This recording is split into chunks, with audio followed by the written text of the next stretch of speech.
The Autistic Voices Project, led by CASDA, was conducted in partnership with Inclusion Canada, funded under the Employment Recovery Project. The Autistic Voices Project was prompted by the need to better understand the impact of COVID-19 on employment experiences amongst autistic Canadians, specifically unique challenges faced and opportunities that may have emerged. The purpose of the Autistic Voices Project is to bring the experiences of autistic Canadians to the forefront and highlight the criticality of their employment-related experiences during COVID-19 through our lived experience testimonial videos. We hope that the experiences of autistic Canadians presented to you in the following videos will be impactful and thought-provoking. Additionally, as a disclaimer, we'd like to recognize that while we did try to obtain a diverse range of responses and participants in our project, there are other diverse voices who should be considered, including those of varying racial and cultural backgrounds, and those who are nonverbal. While we weren't fully able to capture this, their opinions are still salient and should be considered moving forward. We know that the COVID-19 pandemic has altered drastically life for everyone. However, we hope that these lived experience testimonial videos will shed light upon the intensified difficulties faced by autistic Canadians and what we can do moving forward to create autism-confident workplaces in a world beyond COVID-19.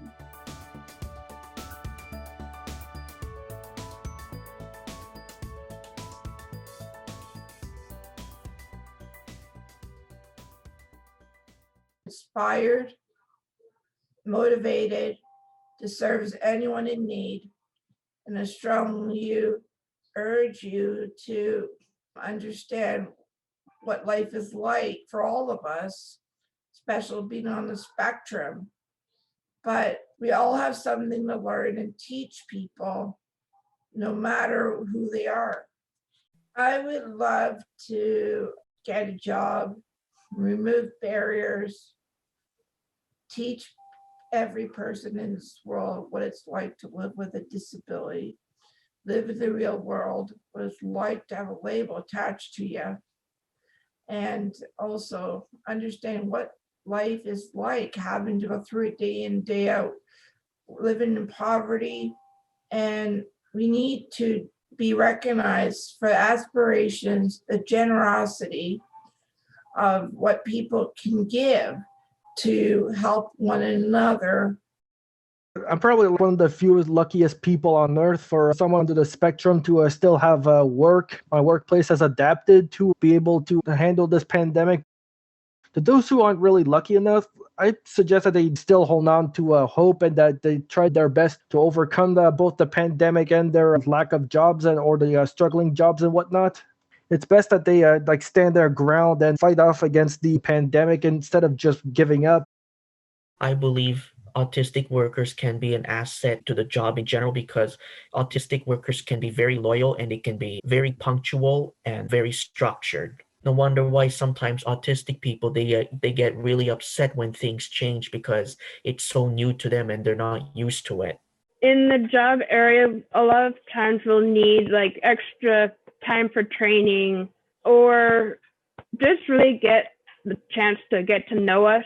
And then you can maybe think of areas in your work field that we maybe fit better in instead of just putting us into one place and we doing that same repetitive kind of work over and over again and letting us move around in the business.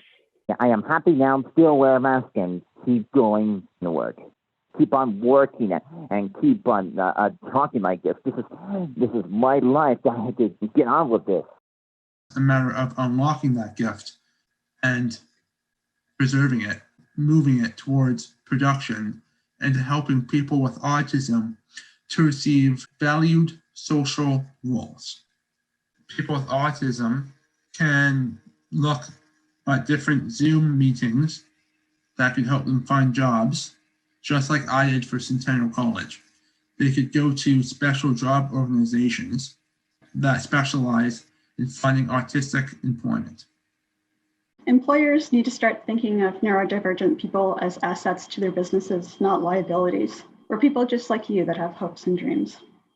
Understanding what our lived everyday experience is like is an important thing.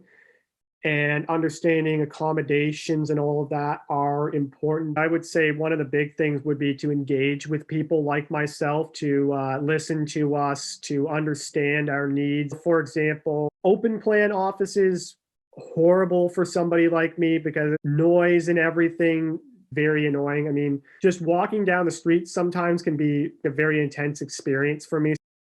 I guess I just wanted to say that it's not always possible for somebody on the spectrum just to go out and find a job at the best of times.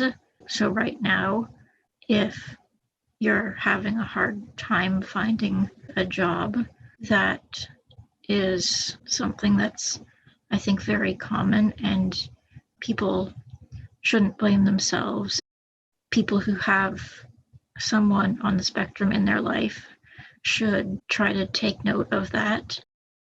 To all employers, I can work, even though it may look like I can't. And I know I can do the job. I just want the chance.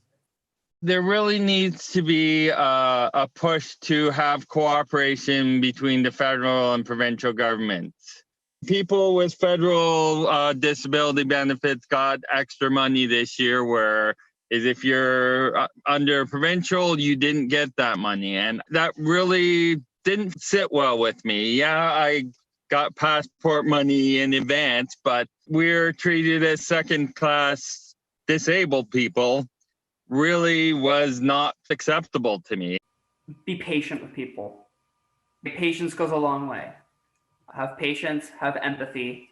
COVID-19 has solidified my belief in the importance of continuing to work more than one job. I mean, by all means, get that full-time bread and butter job if you can, but add to that at least one or two other paying projects, which can at least be flexible with your work hours. I think that's just the main thing, as it's always been, is to see everything that people on the autism spectrum can offer to employers.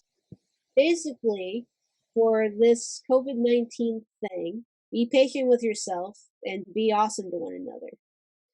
It's stressful enough for people. Don't make life worse. In relation to the pandemic, employment for people on the autism spectrum is very uncertain.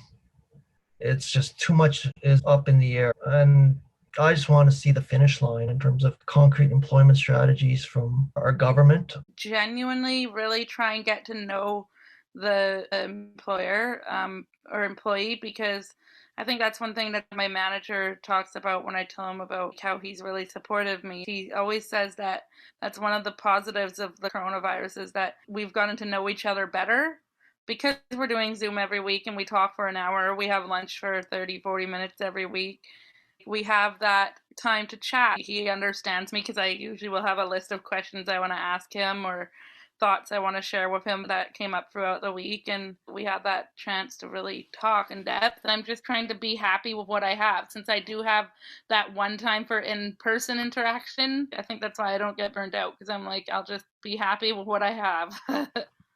People on the spectrum deserve a chance in general. The chance is a good experience or a bad experience, then at least be part of that experience, because that's the best way for people on the spectrum to grow and to learn. They need experience to learn. So be part of that growth and experience. Keep going for it. You'll eventually get there.